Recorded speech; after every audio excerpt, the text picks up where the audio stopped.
दोस्तों देखो, आज का जो हमारा स्टैटिक टॉपिक है वो है नागालैंड। दोस्तों देखो, नागालैंड की राजधानी क्या है? कोहिमा है। और नागालैंड के गवर्नर कौन है?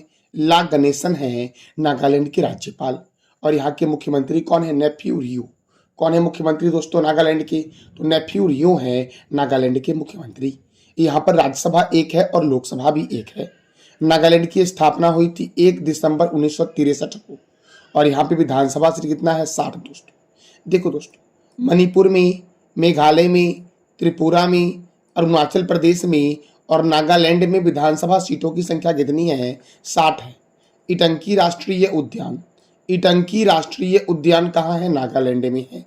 रंगपहर वन्य जीव अभ्यारण्य, फकीम वन्य जीव अभ्यारण्य किस राज्य में है? नागालैंड में है।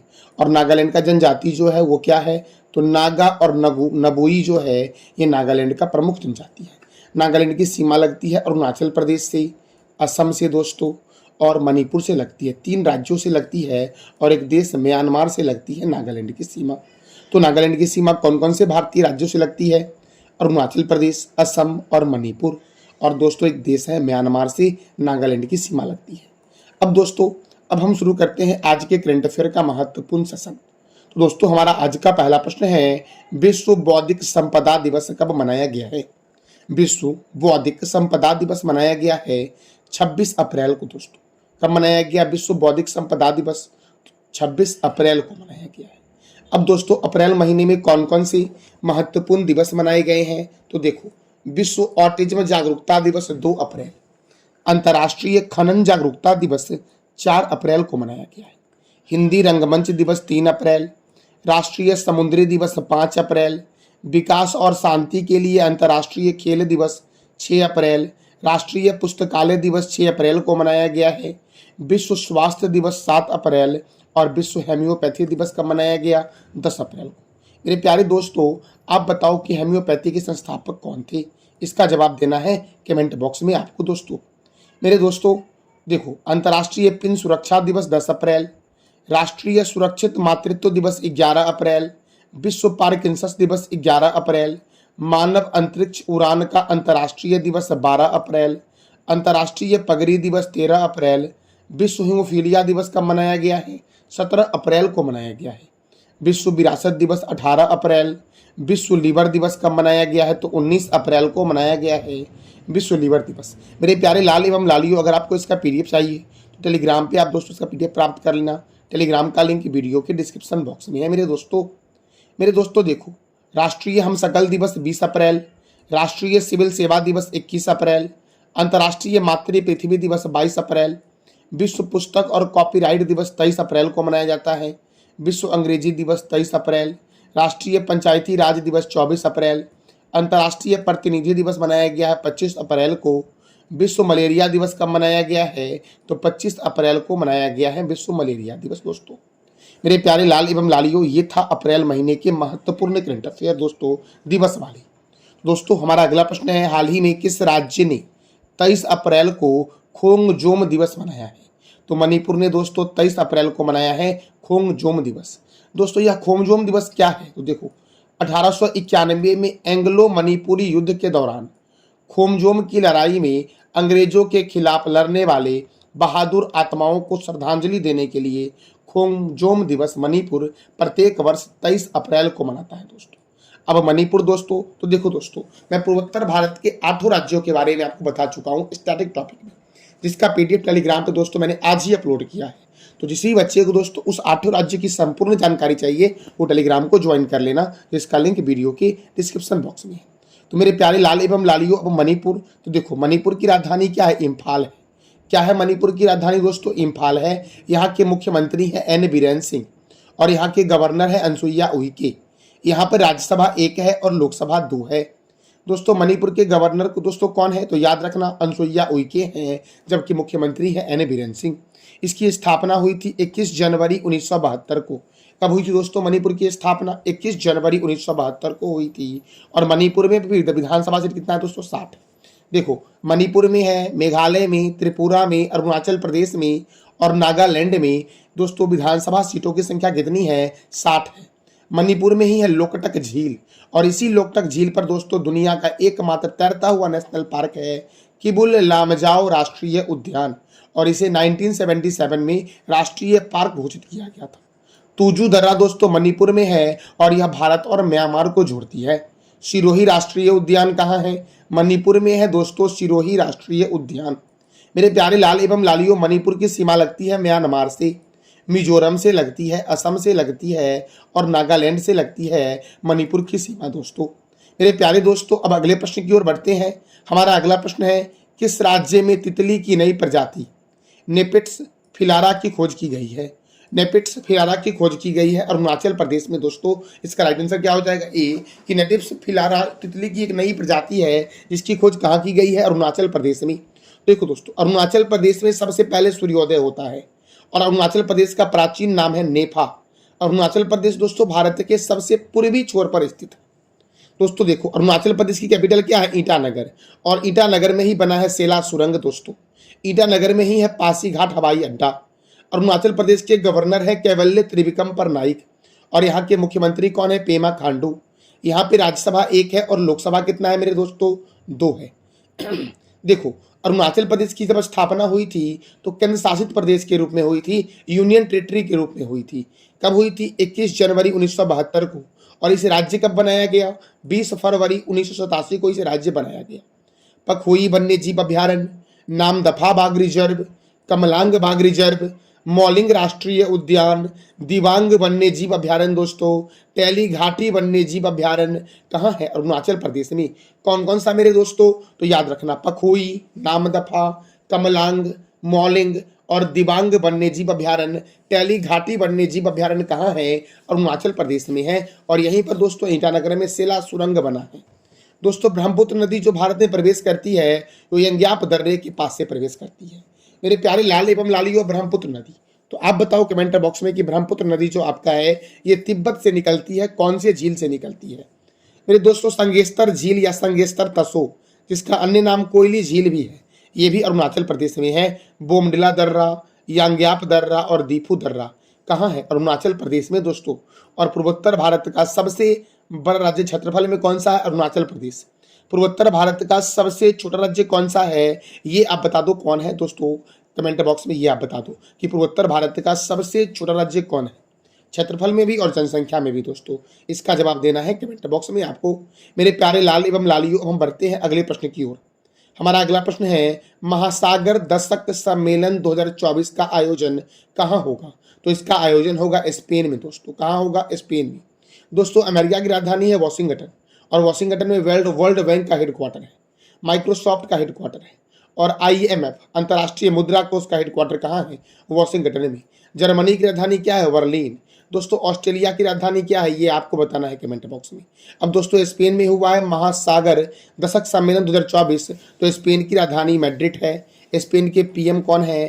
पेड्रो संचेज हैं। और स्पेन की करेंसी क्या है मेरे लाल एवं लालियों? तो यूरो है स्पेन की करेंसी।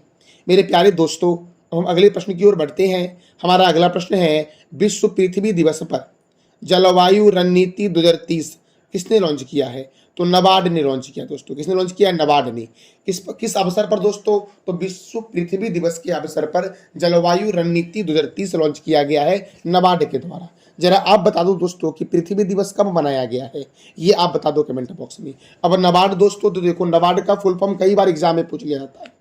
नबार्ड का फुल फॉर्म क्या होगा? National bank for agriculture and rural development दोस्तों, ये नबार्ड का फुल फॉर्म है। नबार्ड का हेडक्वार्टर कहाँ है मेरे लाल एवं लालियों? तो मुंबई में है। और नबार्ड की स्थापना हुई थी 12 जुलाई 1999 को नबार्ड की स्थापना हुई थी। नबार्ड के चेयरमैन कौन है मेरे लाल एवं लालियों? तो नबार्ड के चेयरमैन है साजी केवी दोस्तों। कौन है? साजी केवी है नबार्ड के चेयरमैन। दोस्तों, जरा आप बता दो कि नीति आयोग का हेडक्वार्टर तो है नई दिल्ली में। कहाँ पर है दोस्तों? नीति आयोग का हेडक्वार्टर तो नई दिल्ली में है। और नीति आयोग के अध्यक्ष होते हैं प्रधानमंत्री। तो आप बताओ कि नीति आयोग जो है इसके उपाध्यक्ष वर्तमान में कौन है, ये आप बताओ दोस्तों कमेंट बॉक्स में कि नीति आयोग के उपाध्यक्ष कौन है। इसका जवाब देना है आपको कमेंट बॉक्स में मेरे लाल एवं लालियों। मेरे दोस्तों, हम अगले प्रश्न की ओर बढ़ते हैं। हमारा अगला प्रश्न दोस्तों है, तीरंदाजी विश्व कप 2024 का आयोजन कहाँ होगा? तो इसका आयोजन होगा चीन में। और चीन की राजधानी क्या है? बीजिंग। चीन की करेंसी क्या है? रेनविबी। चीन के राष्ट्रपति कौन है? Xi Jinping. दोस्तों, चीन का प्रसिद्ध दीवार इसका निर्माण किसने करवाया था, ये आप बता दो दोस्तों कमेंट बॉक्स में। कतर की राजधानी क्या है दोस्तों, दोहा है कतर की राजधानी। मेरे प्यारे लाल एवं लालियों, हमारा अगला प्रश्न है, हाल ही में डेटा ट्रैफिक के मामले में विश्व का सबसे बड़ा मोबाइल ऑपरेटर कौन बना है, तो रिलायंस जियो बना है। कौन बना दोस्तों है, रिलायंस जियो बना है। डेटा ट्रैफिक के मामले में विश्व का सबसे बड़ा मोबाइल ऑपरेटर कौन बना है दोस्तों, तो ये बना है रिलायंस जियो। मेरे दोस्तों हम अगले प्रश्न की ओर बढ़ते हैं। हमारा अगला प्रश्न है, आईसीसी पुरुष टी20 वर्ल्ड कप 2024 का ब्रांड एम्बेसडर किसे नियुक्त किया गया है। आईसीसी पुरुष टी20 विश्व कप 2024 का ब्रांड एम्बेसडर किसे नियुक्त किया गया है, तो धावक उसैन बोल्ट को नियुक्त किया गया है। आपको इमेज में दिख रहे होंगे, यही दोस्तों है उसैन बोल्ट, जिन्हें आईसीसी पुरुष टी20 विश्व कप 2024 का ब्रांड एम्बेसडर नियुक्त किया गया है। अब दोस्तों आईसीसी की स्थापना कब हुई थी, 1909 में हुई थी। आईसीसी के चेयरमैन कौन है दोस्तों, ग्रेग वारकेले हैं। आईसीसी के डिप्टी चेयरमैन कौन है, इमरान ख्वाजा है दोस्तों आईसीसी के डिप्टी चेयरमैन। मेरे प्यारे लाल एवं लालियों, जिस तरह से आईसीसी वर्ल्ड में करता है क्रिकेट को कंट्रोल, उसी तरह से दोस्तों बीसीसीआई जो है वो भारत में करता है क्रिकेट को कंट्रोल। बीसीसीआई का फुल फॉर्म हो जाएगा board of control for cricket in India, और इसका हेडक्वार्टर जो है ये मुंबई के वानखेड़े स्टेडियम में है। मेरे दोस्तों आप बता दो क्रिकेट के बारे में कि क्रिकेट में दोस्तों कौन कौन से ट्रॉफी और कप दिए जाते हैं, ये आपको बताना है। आज मैं आपको क्रिकेट के बारे में नहीं बताऊंगा, आज आपको बताना है दोस्तों, क्योंकि मैंने कई दिन आपको बताया है क्रिकेट के बारे में। जरा मैं भी तो जानूं कि आप कितना रिवीजन करते हो, कितना याद करते हो दोस्तों। मेरे प्यारे दोस्तों हमारा अगला प्रश्न है, हाल ही में किस देश की टेनिस खिलाड़ी ग्रोवियन मुगुरुजा ब्लैको ने संन्यास लेने की घोषणा की है। कौन दोस्तों, तो गोवियन मुगुरुजा ब्लैंको ने संन्यास लेने की घोषणा की है, और यह स्पेन की है। कहाँ की है, स्पेन की। स्पेन की राजधानी क्या है, मैड्रिड। स्पेन के पीएम कौन है, पेड्रो संचेज हैं, और स्पेन की करेंसी क्या है, यूरो। और स्पेन का राष्ट्रीय खेल दोस्तों क्या है, तो याद रखना बुल्स फाइटर है स्पेन का राष्ट्रीय खेल।